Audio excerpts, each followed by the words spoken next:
Before I start this video, I want to ask you for one thing.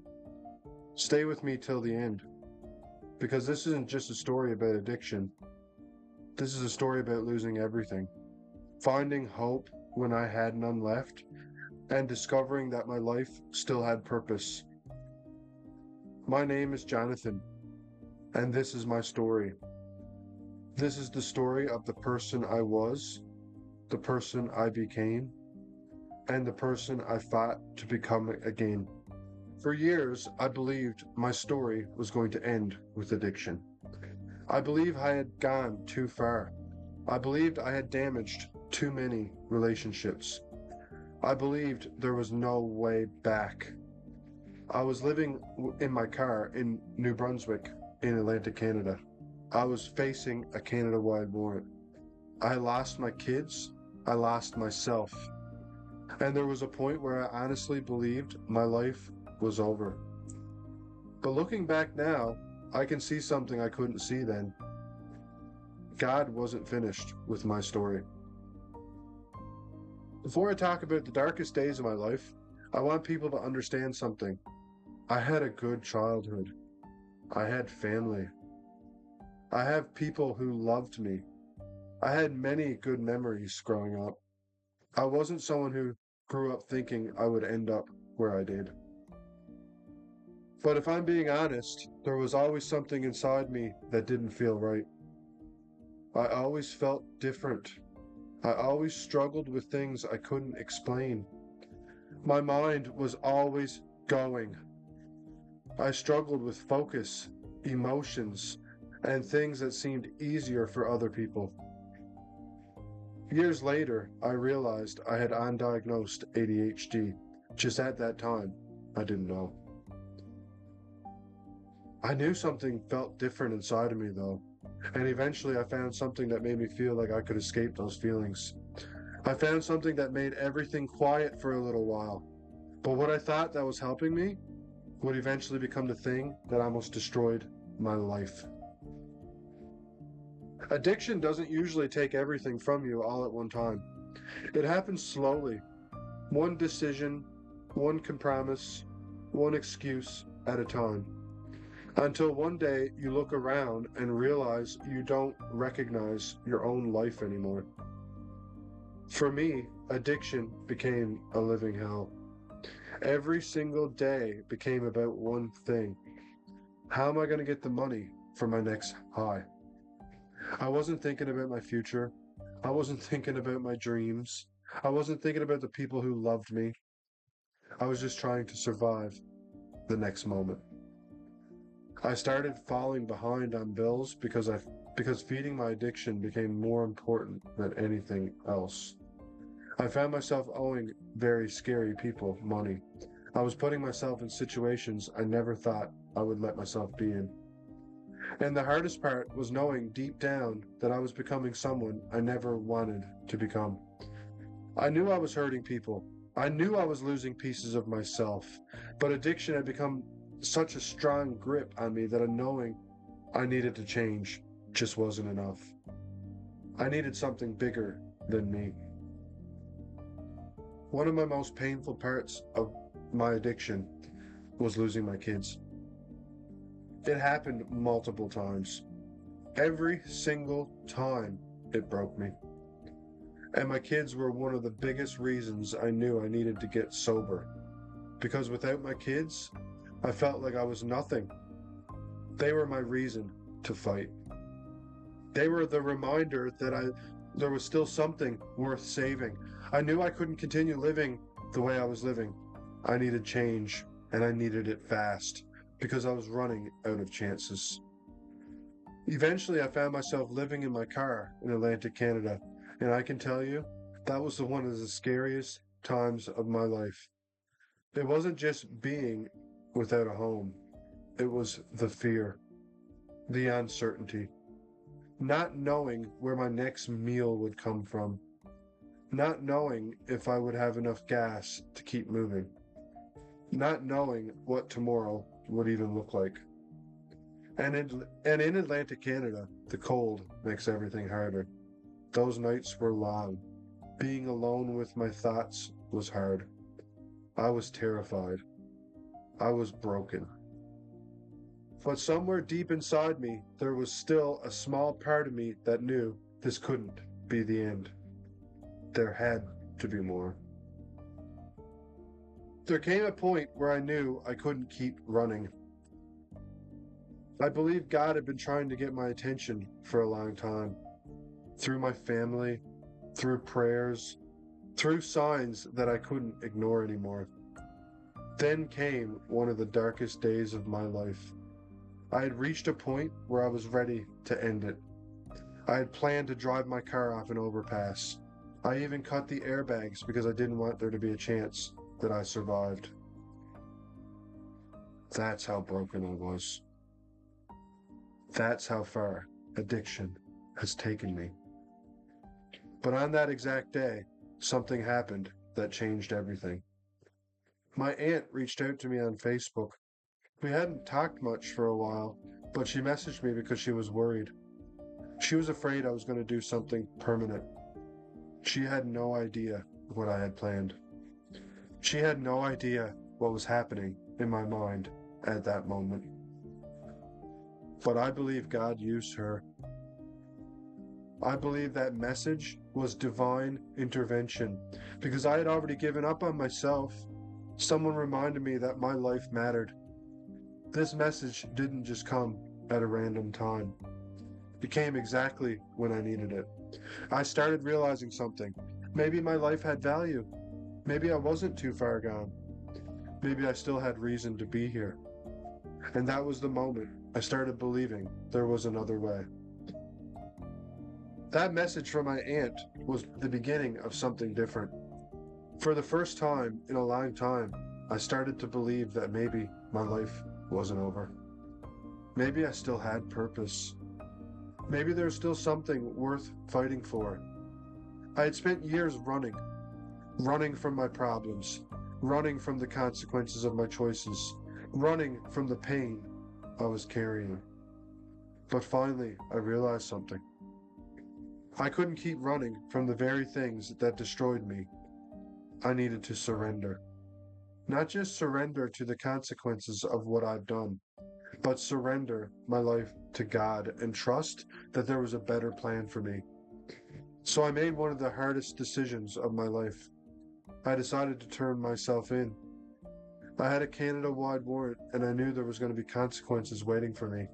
But for the first time, I wasn't thinking about escaping. I wasn't thinking about finding another way around things. I was thinking about getting my life back. I was thinking about my kids. I was thinking about my family. I was thinking about becoming the person I knew I was supposed to be. And looking back now, turning myself in wasn't the moment my life ended. It was the moment my life actually just began. Getting sober was only the first step. The next part was facing everything I had spent years trying to avoid. My actions, my choices, the hurt I caused, the trust I had broken, the relationships I had damaged. Those first days and months of recovery were some of the hardest days of my life, because when you remove drugs and all the chaos, you have to sit with yourself. You have to face the person in the mirror, and that isn't always easy. I carried a lot of guilt, and I carried a lot of shame. There were moments where I had to forgive myself for the person I became while I was in addiction, but also I had to take responsibility. Recovery isn't about pretending the past didn't happen. It's about learning from it. It's about owning your mistakes and choosing to become better. While I was going through court and out on bail, I stayed with my parents on their farm, and honestly, that year became one of the most important years of my life. It gave me time. It gave me time to think, time to heal, time to pray, time to search my soul and figure out who I really was. For the first time in years, I wasn't chasing a high. I wasn't running. I was just trying to rebuild. One thing I learned in recovery is that words don't rebuild trust. Actions do.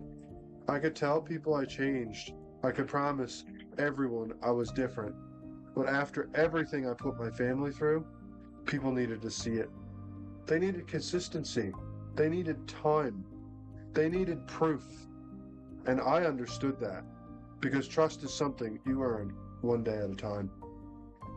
Every morning I woke up sober was another brick in rebuilding the life that I had destroyed. Every responsibility I took care of, every promise I kept, every time I showed up when I said I wouldn't. Those moments mattered. Slowly, things started changing. Slowly, people started seeing the person I was becoming instead of only remembering the person that I had been. Rebuilding our lives wasn't as simple as just going back to normal. There was a lot to repair, a lot to process, and a lot to rebuild. My now wife stayed with her family, and I stayed with mine. We were both taking the time we needed. We were both healing. We were both trying to figure out what our future would look like. And then a couple months later, something happened that brought us so much joy into our lives. We found out we were expecting our son, Jonah. I still remember the feeling of that moment. Everything we had been through, after all the darkness, there was new life. There was hope. There was a future. For so long, I had only been thinking about surviving. Now we're thinking about building. We started collecting what we needed. We started planning our wedding. We started dreaming about a future that addiction wasn't going to control. And for the first time in years, I was excited about tomorrow. Recovery gave me something addiction had taken away. A chance. A chance to become the father my kids deserved. A chance to become the husband that my wife deserved. A chance to become the person I knew I was always meant to be. And I want people to understand, recovery doesn't mean life becomes perfect. I still have hard days. I still have struggles. I still have moments where I have to work through things. But the difference today is that I have tools. I have faith, and I have people who love me. I have a reason to keep going. I don't wake up anymore wondering how I'm going to survive the day. I wake up grateful. Grateful for my family. Grateful for another chance. Grateful that God didn't give up on me when I had given up on myself. One of the biggest reasons I started sharing my story online is because during early recovery, other people's stories helped me. Seeing other people be honest about their struggles showed me that I wasn't alone. It showed me that recovery is possible. It showed me that people could change. And I believe that's why we survive the things we survive. Not because pain was meant to destroy us, but because someday our story might be the same thing that helps someone else make it through theirs. I believe we go through the fire so that when we see someone else trapped in that same fire, we can reach back and say, I've been there. I know how it feels. This is why I share my story. Not because I'm proud of the things I did, because I'm proud of the person I fought to become. When I look back at my life today, sometimes I have to remind myself that this is real, because I remember where I came from. I remember the person who was lost. I remember the man who was trapped in addiction, living day by day, not knowing if he was going to make it. I remember the nights sitting in my car, feeling like my life had no direction. I remember believing I had ruined everything. But today, I get to wake up and live the life I thought was once impossible. I get to be a husband. I get to be a father. I get to make memories with my family. I get to experience the simple things that I used to take for granted. A meal together. A laugh with my kids. A normal day at home. Those moments might seem small to some people, but to me, they are reminders of how far God has brought me. Because there was a time when I didn't know if I would ever have those moments again. I never wanted to forget the person that I was, not because I want to live in shame, but because remembering where I came from keeps me grateful. The old me teaches me. The old me reminds me why I can't go back. The old me reminds me that every day sober is a gift. I don't look back and say, I can't believe I was that person. I look back and say, I can't believe God brought me through all that because I know I didn't do it alone. There were so many moments in life where I thought I should have given up. Moments where I had no idea what the next step was.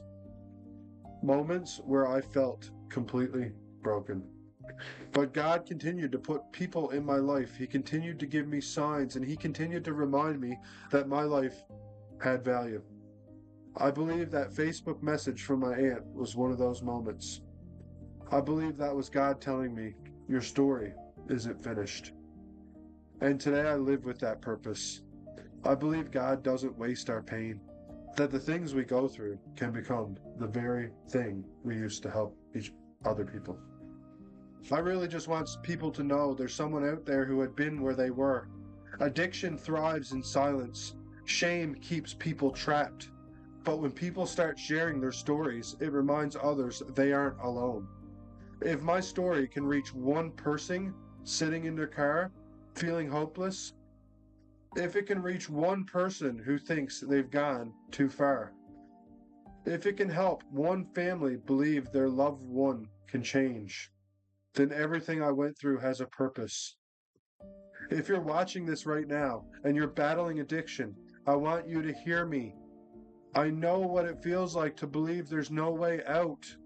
I know what it feels like to think you've hurt too many people. I know what it feels like to believe you're too far gone. But I am living proof that change is possible. Your worst moments do not have to define your entire life. The mistakes you made do not have to be the end of your story. The same God who helped me get back up can help you too. Take that first step. Ask for help. Reach out to someone.